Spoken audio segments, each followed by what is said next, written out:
네, 하나님 말씀 보겠습니다. 마가복음 6장 45절에서 52절까지입니다. 마가복음 6장 45절에서 52절까지 같이 우리 함께 합독하도록 하겠습니다. 예수께서 즉시 제자들을 재촉하사 자기가 무리를 보내는 동안 배 타고 앞서 건너편 벳세다로 가게 하시고 무리를 작별하신 후에 기도하러 산으로 가시니라. 저 물매배는 바다 가운데 있고 예수께서는 홀로 무태 계시다가 바람이 거스름으로 제자들이 힘겹게 노젓는 것을 보시고 밤 사경쯤에 바다 위로 걸어서 그들에게 오사 지나가려고 하시매 제자들이 그가 바다 위로 걸어오심을 보고 유령인가 하여 소리 지르니 그들이 다 예수를 보고 놀람이라. 이에 예수께서 곧 그들에게 말씀하여 이르시되 안심하라 내니 두려워하지 말라 하시고 배에 올라 그들에게 가시니 바람이 그치는지라. 제자들이 마음에 심히 놀라니 이는 그들이 그 떡 떼시던 일을 깨닫지 못하고 도리어 그 마음이 둔하여졌음이로라. 아멘. 할렐루야. 오랜만에 이렇게 온라인으로만 계속 예배 드리다가 이렇게 대면 예배를 드리게 되니까 다 나오라 그랬는데 다 나오신 게 오늘 이렇게 나온 거예요. 이렇게 다 나오도록 다 문자도 보내고 연락을 했는데 이게 벌써 오랫동안 온라인으로만 계속 예배를 드리다 보니까 거기 익숙해져가지고 거기 편함에 안주하고 거기 빠져서 이렇게 잘 나오지 못하는 경우도 있거든. 이게요. 우리가 이런 걸 잘 극복해야 될 줄로 믿습니다. 온라인 예배 드리니까 다 잘못됐다는 그런 얘기가 아니고 이왕이면 같이 성전에 와서 예배하는 걸 하나님이 더 기뻐하실 줄로 믿습니다. 또 예배 드리는 초소마다 하나님의 거기도 은혜가 넘치기를 축원합니다.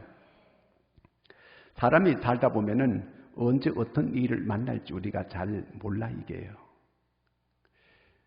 배가 잘 간다고 갔는데 이 가다가 뒤집혀져 가지고 사고가 일어나 가지고 큰 불행한 일이 오기도 하고 또 우리가 이렇게 전염병이 이렇게 와 가지고 이렇게 오랫동안 이런 어려움이 있으리라고는 상상치도 못했어요. 그런데 이런 어려움이 와 가지고 이렇게 이 예배드리러 다 오라고 했는데도 이렇게 모여가지고 예배드릴 수밖에 없는 이런 현실이 됐습니다. 우리가 하나님 말씀대로 순종하지 않아가지고 어려움이 오면은 내가 잘못했기 때문에 이 어려움이 이렇게 왔구나 그렇게 이렇게 받아들일 수 있는데 내가 평소에 신앙생활 잘 한다고 해 왔는데도 어려움을 겪을 때가 있거든 이게요.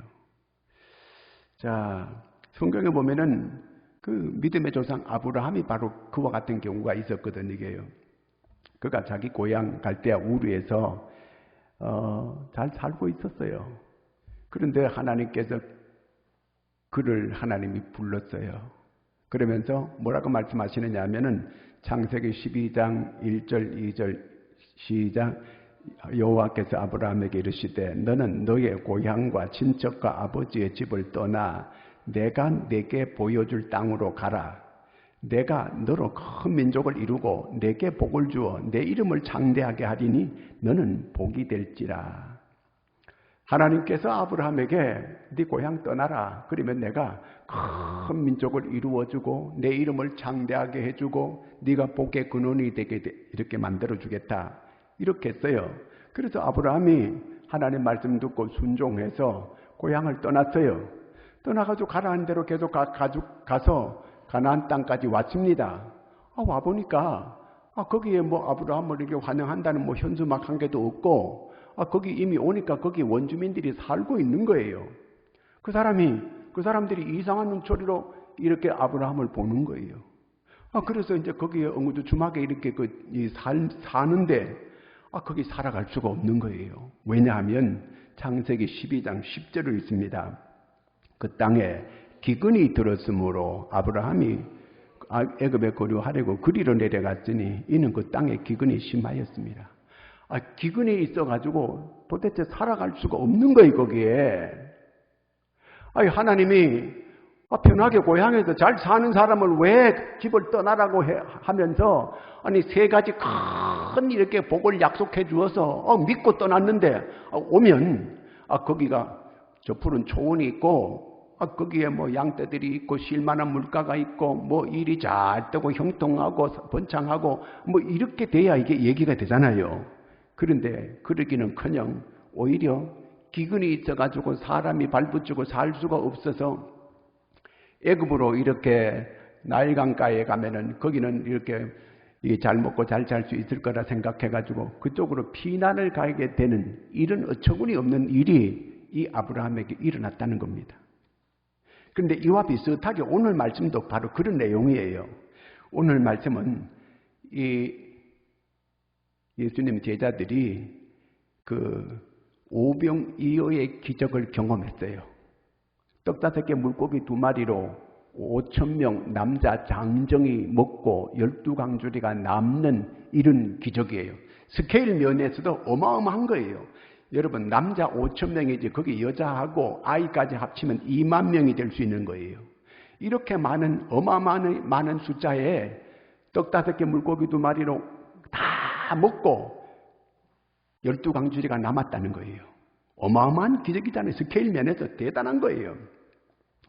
이러니까 사람들이 이런 능력을 행하시는 저 예수님을 이스라엘의 왕으로 삼아야 되겠다고, 이스라엘의 왕 삼겠다고 예수님을 전부 다 왕으로 막 이렇게 추대를 해가지고 저분을 이제 예루살렘으로 모시고 올라가가지고 이스라엘의 왕을 삼아야 되겠다고 이렇게 난리를 치는데 예수님께서 오늘 45절 말씀 읽겠습니다. 예수께서 즉시 제자들을 재촉하사 자기가 무리를 보내는 동안 배 타고 앞서 건너편 벳세다로 가게 하시고, 제자들이 자기들은 이제 신났어요. 왜냐하면 예수님이 왕이 되면 제자들은 뭐가 되겠어요?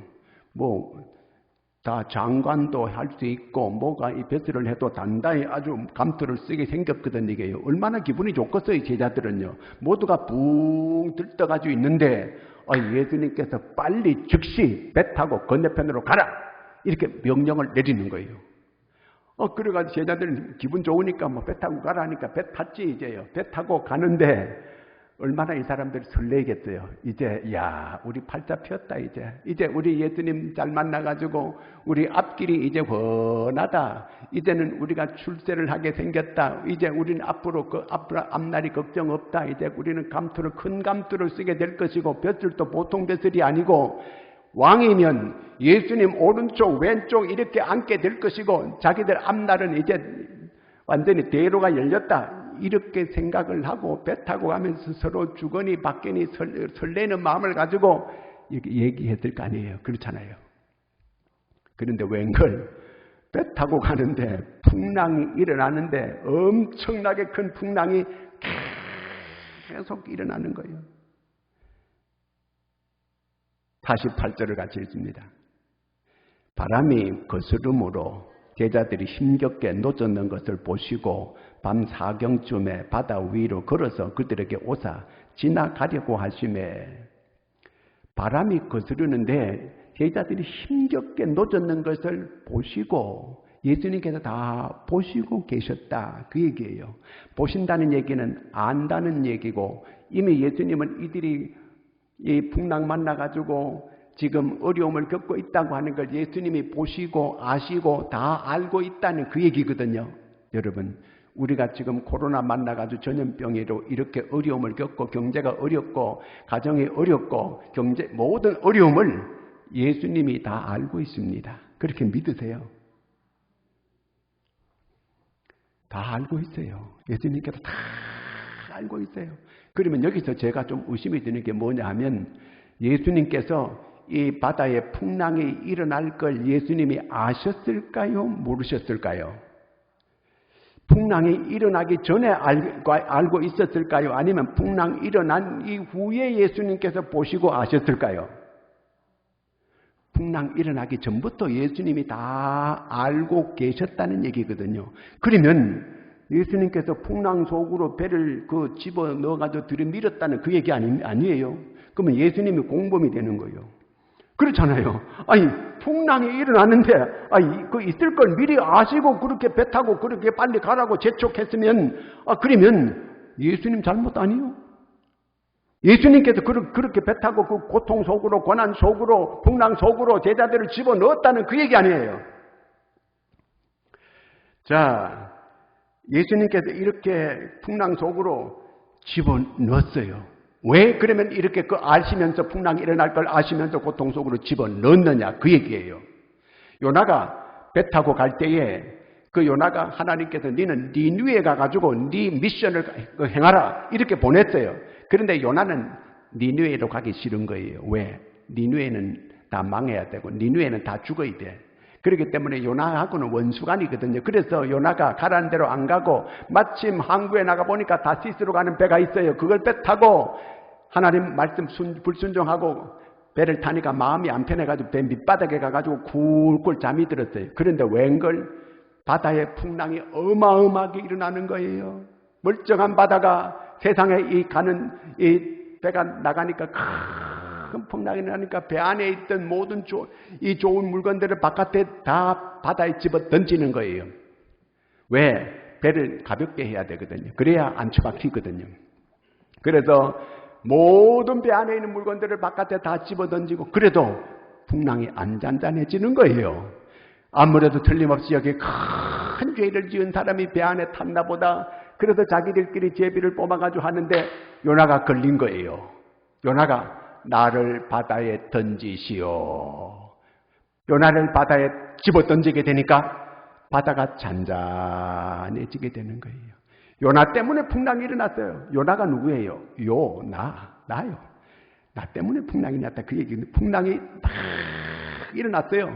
그런데 요나 때문에 요나를 바다에 던지니까 풍랑이 잔잔해지게 되는 거예요. 자, 풍랑이 일어나는 것은 요나 때문이에요. 풍랑이 잔잔해지는 것도 요나 때문이었어요. 그러면 오늘 여기에 이 제자들을 갖다가 바다에 이렇게 집어넣어가지고 풍랑이 일어나게 하는 예수님, 왜 이렇게 이 제자들을 이렇게 풍랑이 일어나는 곳으로 집어넣었을까? 요한복음 6장 19절 말씀 같이 읽습니다. 제자들이 노를 12월이쯤 가다가 예수께서 바다 위로 걸어 배에 가까이 오심을 보고 두려워하거늘. 두려워했다는 거예요. 여러분, 두려워한다는 얘기는 마음에 믿음이 없다는 얘기입니다. 믿음이 없기 때문에 두려워하는 거거든요. 믿음이 있게 되면 두려워하지 않습니다. 믿는 구석이 있으면 애들도 안 두려워해요. 지 아빠나 지 엄마랑 같이 가면 지보다 큰 애들한테도 찝쩍거리고 덤벼 들고 이런다니까요. 왜? 믿는 구석이 있거든요. 우리도 믿는 구석이 있게 되면은 어깨에 힘이 들어가고 목에 힘이 들어가고 그럴 수 있는 거거든요. 이게요. 그런데 이 제자들이 지금 믿음이 없으니까 두려움에 빠지게 됐어요. 요한복음에는 이렇게 큰 풍랑이 일어난 이걸 가지고 뭐라고 하느냐 하면은요, 표적이다 이렇게 말해요. 사인이다. 여기 사인이라고 하는 거는, 표적이라고 하는 거는 거기에 그 어떤 사건의 의미가 있다는 얘기예요. 어떤 사건이든지 거기에 사인이라고 하고 표적이라고 하는 거는 그 표적에 의미가 있고 목적이 있다는 거예요. 상징하는 목적이 있다는 거예요. 여러분, 요나가 배 탔는데 왜 바람이 일어나요? 목적이 있는 그 바람이에요. 그게 그냥 일어나는 게 아니에요. 예수님께서 이 풍랑을 만나게 이렇게 제자들을 밀어넣은 것도 예수님의 목적이 있어요. 자, 예수님 지금 예루살렘에 올라가는 길이거든요. 예수님이 예루살렘에 올라가는 길에 왜? 지금 곧 6월절이 곧 가까이 와요. 6월절이 가까이 오는데 예수님께서 예루살렘에 올라가는 길인데 올라가기 전에 제자들 보고 얘기했어요. 얘들아, 내가 지금 예루살렘에 올라가면 많은 제사장들과 장로들과 서기관들에게 고난받고 내가 죽임을 당하고 3일 만에 살아나리라. 제자들에게 얘기했어요. 근데 제자들의 귀로 그게 말이 안 들어와요. 아니, 세상에 저렇게 능력 많으신 분이 떡 5개 물고기로 5,000명을 먹이고 바다를 단단하게 하는 이런 능력 많으신 분이 죽기는 왜 죽어? 그걸 믿을 수가 없죠. 이 사람들은 오로지 예수님은 왕이 될 거고 자기들은 높은 벼슬을 하게 될 것이고 이 생각으로 가득히 차 있는 거예요. 그러니까 세속적인 번영과 세속적인 기복신앙으로 이들은 가득히 차 있는 거예요.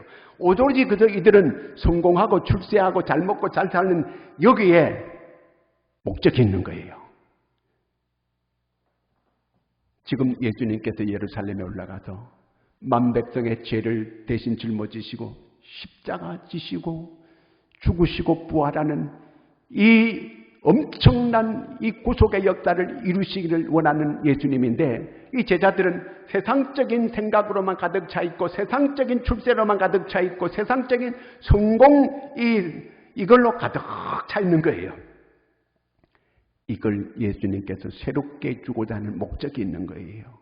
예수님이 3년 동안 제자들을 데리고 다니면서 수많은 이 말씀을 그들에게 전해 주었고 수많은 기적을 그들에게 보여준 것은 그 예수님, 저렇게 능력을 나타내시는 저분이 도대체 누구인지, 죽은 자를 살리는 저분이 도대체 누구인지, 바다를 이렇게 잔잔케 하시는 저분이 도대체 누구인지, 떡 5개 물고기 2마리로 5,000명을 먹이신 저분이 도대체 누구인지를 예수님께서 제자들에게 바르게 가르쳐주고 깨닫게 해주고자 하는 목적이 있는 거거든 이게요. 그런데 이 제자들은 그걸 못 깨닫는 거예요. 예수님이 정말 예수님이 자기의 구주고 주인이고 메시아고 하나님의 아들인 걸 모르고 있는 거예요. 예수님께서 이들의 믿음을 새롭게 하기 위해서, 이들의 믿음을 똑바르게 가르쳐주기 위해서 이런 고난의 과정으로 집어넣은 거예요. 금이 순금이 되려면 자꾸 재련을 해야 돼요. 14K가 16K가 되고 16K가 18K가 되고 이렇게 20으로 올라가고 22가 돼야 순금이 되는 거거든요. 이렇게 순금으로 되려면 계속 재련을 해야 돼요. 우리 믿음이 순수한 이런 올바른 믿음이 되려면 계속해서 하나님께서는 이런 훈련을 통해서 이런 믿음의 사람을 이렇게 만드시는 거거든 이게요. 그래서 이런 그 풍랑으로 이 제자들을 집어넣은 거예요. 이런 목적이 있는 거예요. 오늘 우리에게 이런 전염병의 이 고난의 이 과정을 겪게 하시는 것은 이런 고난 중에서 우리 믿음을 다시 회복하고 우리 믿음을 다시 이렇게 세우고 우리 믿음을 다시 이렇게 주님께서는 변화되게 하기 위해서 이런 과정을 주시는 거거든요. 그리고 우리가 자 이걸 깨닫고 받아들일 수 있는 이런 믿음이 될 수 있기를 바랍니다. 그 다음에 두 번째는 48절 49절을 같이 읽습니다.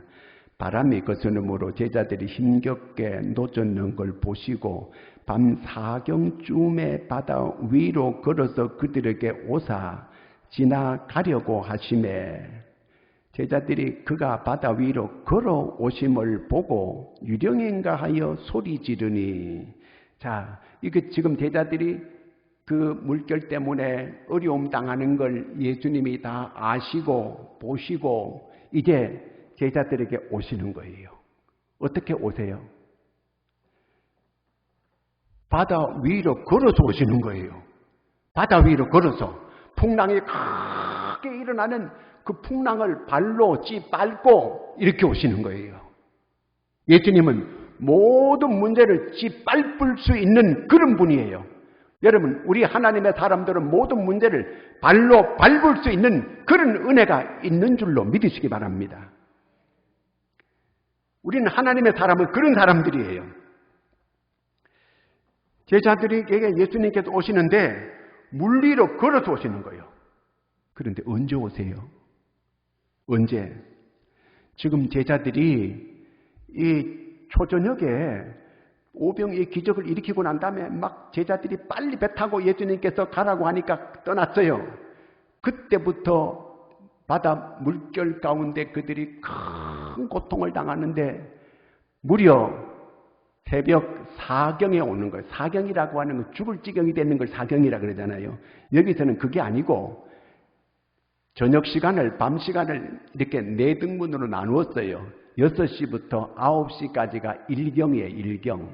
그 다음에 9시부터 12시까지가 2경. 그 다음에 12시부터 새벽 3시까지가 3경. 3시부터 6시까지가 4경이에요. 4경.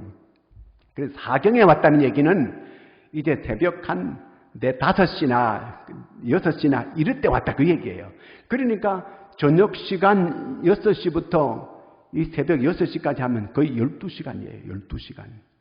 제자들이 바다에 풍랑하고 싸운 게 12시간을 싸우고 고통을 치르는데 그제서야 예수님께서 오셨다 그 얘기입니다.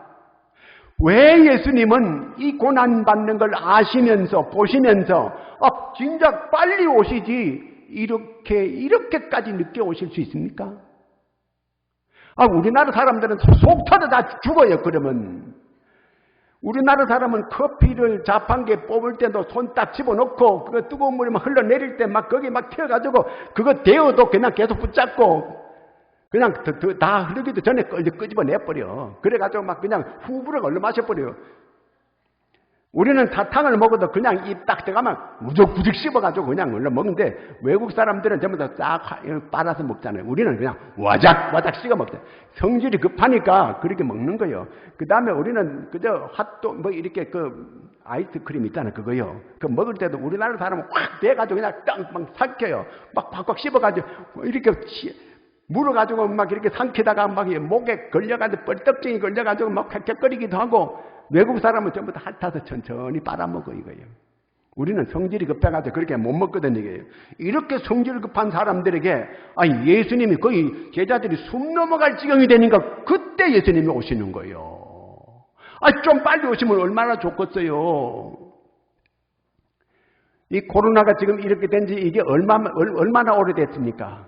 지금 지난 2월 우리가 1월 달부터 거의 시작이 됐는데 지금 몇 월이에요? 이게 10월이 가까이 될 정도로 이렇게까지 코로나가 길게 계속 여기까지 왔습니다. 왜 하나님은 빨리 이걸 거두어 주지 않고 처리해 주지 않는가? 나사로가 죽을 때에 죽었어요. 죽기 전에 죽을 병 걸렸다고 예수님께 사람을 마르다 마리아가 우리 오래비 죽어가니까 빨리 좀 오세요. 예수님께서 마르다 마리아 나사로를 아주 사랑하는 그런 가정이었어요. 그러면 오라고 하면 딴 때는 진작 총알같이 예수님께서 오시는데 이제 죽을 병 걸렸다고 빨리 오라고 이렇게 전가를 보냈는데 예수님 듣고도 이틀이나 더 있다가 가시는 거예요. 그래서 나사로는 이미 죽었어요. 그리고 장례식 다 끝나버렸어요. 그제서야 예수님께서 제자들을 보고 우리 나사로 깨우러 가자 그러시는 거예요. 아니 예수님 잠들었으면 저절로 깹니다. 뭐 깨우러 갑니까? 이렇게 했어요. 그랬더니 예수님께서 나사로가 죽었느니라. 그제서야 죽으셨다고 말씀하시는 거예요. 예수님 이미 다 알고 계셨어요. 그리고 이제 제자들하고 같이 가자. 그래가지고 마르다 마리아가 찾아가니까 빨리 안 왔다고 버릇뚱해가지고 오래비는 죽었고 지금 장례식까지 마친 가운데 이제 왜 이제 오셨느냐고 그토록 말은 못하고 삐져가지고 이렇게 있는 거예요. 그래서 마르다 무덤에 가자. 예수님도 눈물을 흘리고 연민의 정을 느껴 눈물을 흘리면서 돌을 옮겨 넣으라. 그랬더니 예수님께서 마리아가 벌써 냄새 나나이다. 네가 돌을 옮겨 놓으면 하나님의 영광을 보리라. 올려놔. 돌을 옮겨 놓아라. 돌을 옮겨 놓았대요. 나사로야 나오너라. 나사로가 배로 동인 채 죽었던 자가 살아나가지고 냄새나던 사람이 걸어서 나오는 거예요. 여기서 그러면 왜 예수님께서 이렇게 하셨는가? 요한복음 11장 15절을 읽습니다. 내가 거기 있지 아니한 것을 너희를 위하여 기뻐하노니 이는 너희로 믿게 하려 함이라. 그러나 그에게로 가자 하시니 누구를 믿게 하려고? 제자들로 하여금 믿게 하려고.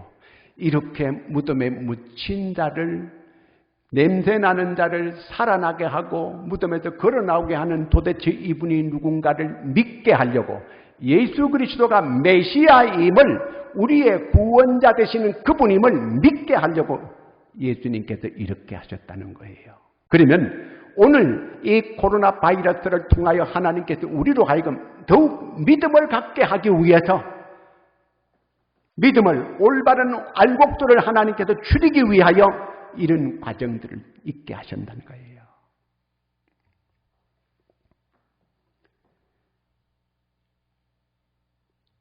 아브라함을 불러가지고 하나님께서 내가 너로 큰 민족을 이루어 주겠다. 큰 민족을 이루어 주겠다 그래서 약속을 믿고 떠났는데 10년이 가도 큰 민족은커녕 자기 새끼 하나 주지를 않는 거예요. 아니 큰 민족을 이루려면 자기가 자식을 하나라도 낳아야 될 거 아니에요. 그래야 뭐 큰 민족이 될지 안 될지 이게 뭐 희망이 있지. 애를 10년을 기다려도 안 주는 거예요. 그래서 이 아브라함이 하나님의 약속은 꼭 이렇게 내 자식 아니라도 이렇게 하나님의 약속은 이룰 수 있겠다 해가지고 자기 종을 이제 양자로 삼아가지고 후계자로 삼으려고 그러는 거예요. 하나님께서 아니다. 네 씨로 내가 이 큰 민족을 이루겠다는 거예요. 분명하게 말씀해 주시는 거예요. 그러면 또 10년이 기다려도 20년을 기다려도 없는 거예요. 안 주는 거예요. 아니 애가 낳을 때 돼가지고 뭐 이거 낳을 수 있는 그런 나이 돼가지고 이렇게 낳을 수 있는 처지가 된다면 뭐 기다리지. 그런데 이미 사라는 애 낳을 수 있는 그런 입장이 못 되는 거예요. 경수가 끊어지고 이제 여자애로서 구실을 할 수 있는 그게 애 낳을 수 없는 처지가 된 거예요. 그러니까 그러면 종을 통해 가지고 하가를 통해 가지고 애를 낳게 돼요. 이것도 불법이었어요. 하나님 분명히 네 씨를 통해 가지고 준다고 했는데 사라를 통해서. 그런데 하가를 통해 가지고 애를 얻었는데 이게 이스마엘인데 오늘의 이 중동 문제가 벌어진 게 바로 그때 하나님 말씀 순종 안 해가지고 이런 문제가 오게 된 거예요. 그런데 하나님께서 아브라함 100세 때에 아들을 줍니다. 왜 이렇게 늦게 25년이 지나가지고 약속한 지 25년 만에 믿음은 기다리는 거예요. 25년 기다렸더니 사라가 아기를 낳았어요. 그게 이삭이에요. 그게 기쁨이에요. 믿음은 기다리는 거예요. 믿음은 이렇게 계속 기다리고 기다리는 게 믿음이에요. 드디어 이제 이 자식을 그래서 얻게 됐잖아요. 그런데 이 사람들이 이렇게까지 왜 이렇게 그 어려움을 겪게 하나님은 왜 사경에 이렇게 찾아갔을까? 왜 좀 빨리 예수님께서 이 문제를 해결해 주지 않았을까? 마가복음 4장 39절 말씀 같이 한번 보겠습니다.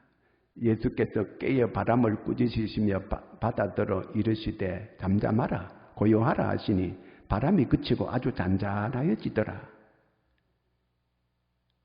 전에 예수님께서 지금 이 사건이 있기 전에 예수님이 같이 배 타고 있을 때 풍랑이 일어났을 때는 그때 자기들이 풍랑이 일어나니까 예수님께서 저기 굴굴 주무시니까 우리가 죽게 된 걸 돌아보지 않느냐고 예수님을 깨웠어요. 그랬더니 예수님이 깨가지고 바람과 바다를 꾸짖으시니까 바다와 바람이 잔잔해지게 됐어요.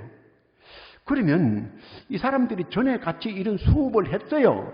전에 이런 경험을 했어요. 그러면 지금 이 풍랑이 일어났으면 기도하면 될 거 아니에요. 우리를 살려주세요. 우리를 도와주세요. 이 풍랑을 잔잔케 해주세요. 여기 성경에 한마디도 그런 기도했다는 내용이 없어요. 왜 기도 안 했을까요? 지금은 예수님께서 안 계시니까 기도해도 소용없다고 생각했어요. 예수님은 지금 산 위에 올라가서 이 제자들 놓고 기도하고 있는 거예요. 그들의 믿음이 다시 회복되고 성장할 수 있도록 그렇게 믿음을 지켜달라고, 믿음을 다시 이렇게 일어나게 해달라고 기도하고 있는데 제자들은 주님과 함께 하지 않으니까 우리가 기도해도 소용없다고 생각하는 거예요. 그러니까 아무 기도하지 않았어요. 전에 예수님께서 바람과 바다를 단단하게 하는 걸 자기들이 똑똑히 봤고 들었어요. 그런 경험을 했어요. 그러면 여기에서도 동일하게 자기들이 주님께 환난 날에 나를 부르라고 했으니까 막 부르고 하나님께 기도하고 이렇게 했더라면 이 고난이 짧았어요. 그런데 여기서 한 번도 구하지 않았어요. 그런데 48절에 보면 이렇게 또 성경을 말하고 있어요.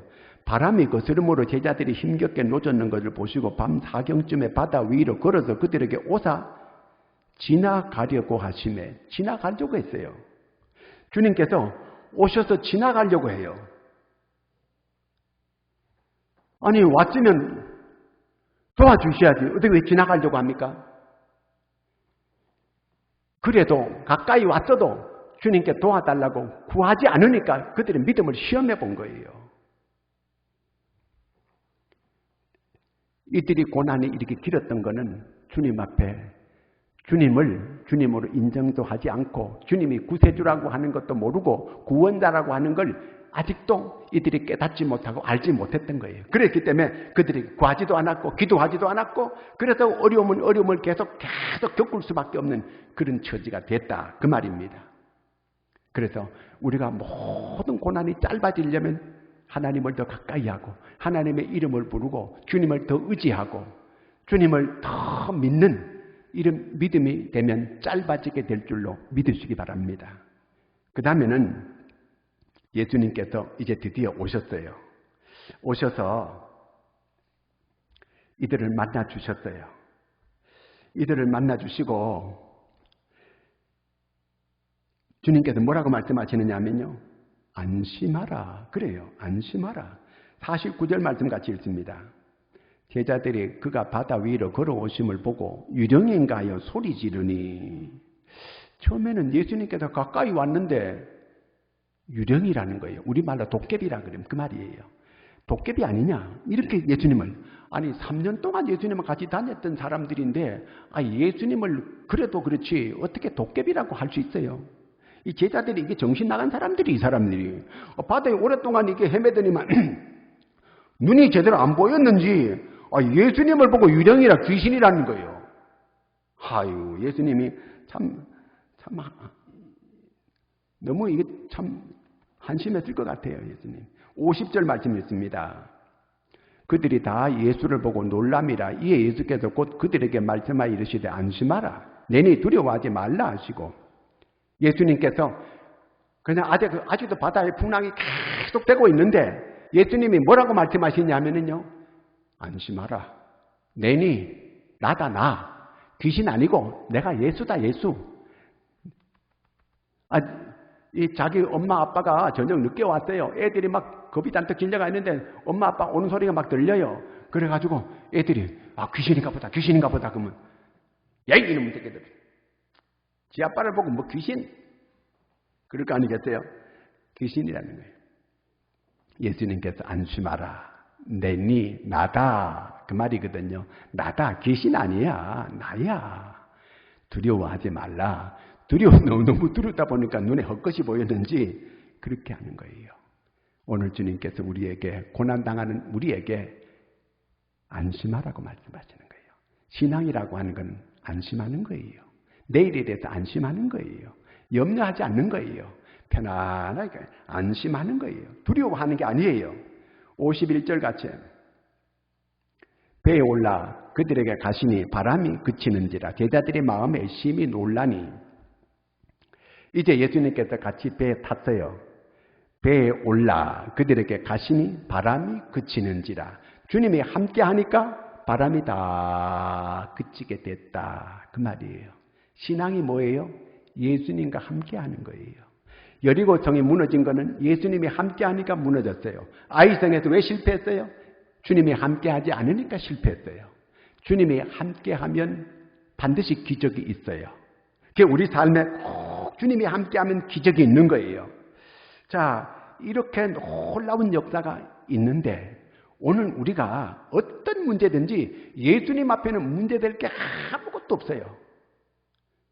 예수님은 풍랑이 일어나는데 풍랑을 찌밟고 오는 거예요. 문제를 찌밟고 오는 거예요. 하나님의 사람은 문제를 다 찌밟을 수 있는 사람들이에요. 아멘입니까? 물리로 막 걸어오시는 거예요. 주님은 어떤 문제든지 문제가 안 돼요. 왜? 어느 동네로 들어가는데 거기 청년이 죽어가지고 행녀가 나오는 거예요.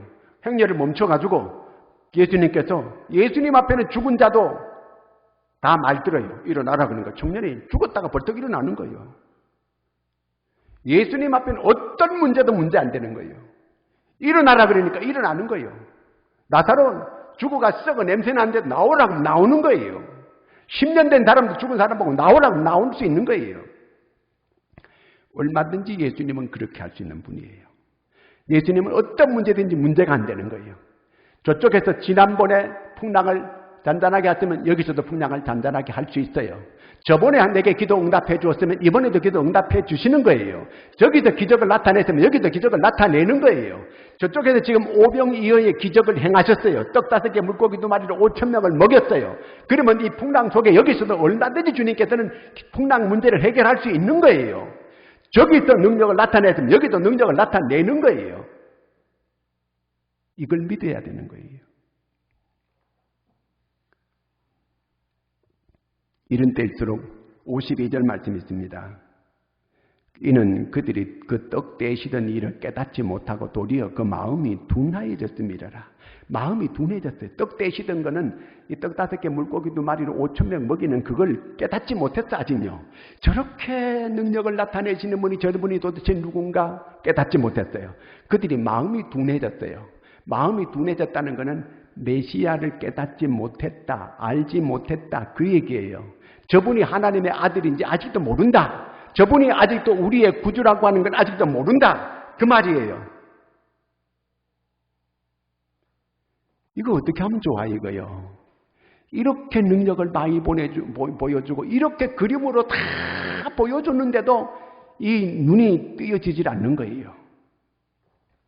이럴 때 주의 음성을 꼭 들어야 돼요. 어려울 때에 우리는 그 어려움을 잊게 하시는 하나님의 뜻이 무엇인지를 요한복음에는 그래서 늘 표적이라는 거, 이게 사인이라고 하는 거는 그거는 목적이 있는 거거든요. 그렇기 때문에 어려운 일이 있을 때는 주님의 목적이 뭔지를 우리가 잘 그걸 알아야 돼요.